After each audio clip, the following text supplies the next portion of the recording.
Helena knows the rendition is coming. Yeah. And obviously in the teaser, Katie's worried about getting the children out. How much of that is the season finale? Is that potentially coming and them trying to get out? Or is that sort of a teaser for the next season? It's maybe like a longer story arc there. It's a good question. I mean, I think one of the things I like about, love about the way they write the show is it's not coy.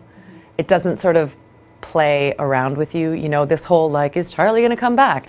They just brought him back early in the second season. And I think that's brave because it doesn't rely on emotional manipulation to tell a story.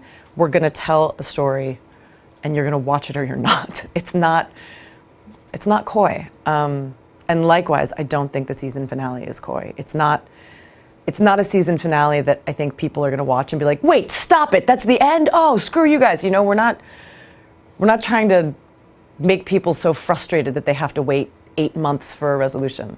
That's just not what we do. One of the things that I love about the teaser for Thursday's episode is, you know, Will and Katie are trying to get this communication through and they hear a recording that repeats numbers, which felt a little Lost-like. Oh, it probably did. Desmond, right? Yeah, yeah, especially with the little underground cave and the whole thing. Yeah. Yeah, fair enough. So no one noticed that on set then? Fair enough. No, well, Josh and Carlton have these echoes. I only saw the first season of Lost, so there's a whole mythology that I'm totally ignorant about. But they're definitely, I mean, in the Yonk during the first season, I think they had a couple of Dharma Company beers buried in the back. Do you know what I mean? There are little nods. Easter eggs? Yeah, there's little Easter eggs. One of my favorite scenes, actually, in the finale, just because one of the things I love about Peter Jacobson, apart from the fact that he's a brilliant actor, is that he's really funny. And any opportunity that we can get to sort of bring a little levity to Colony, I think is useful for an audience who otherwise can just be like, whoa, that's bleak, that's hard.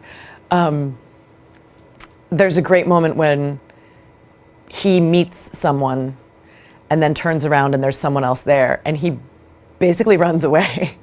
And I saw it in the teaser and I actually burst out laughing. I was like, Peter, you just a heart around Peter. The Snyder character is so great because you just don't know you kind of don't know what he's going to do sometimes. Yeah. And you kind of hope that he's going to do the right thing, but then you can never tell where his motives are sort of lie. Yeah, there's something interesting I think about both Snyder and Maddie in that they occupy, I think, a very morally relative universe, which is to say, I'm not interested in the ethical questions.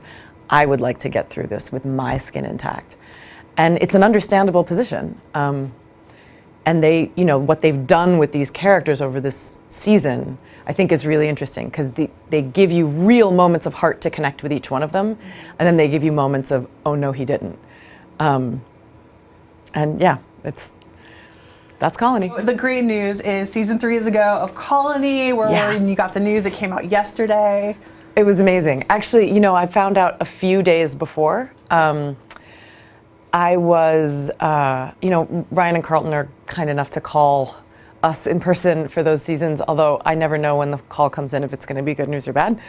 And I was at a barbecue on set shooting The Long Road Home in Texas, and my phone rang and rang and rang, and I thought, oh God, somebody's in the hospital.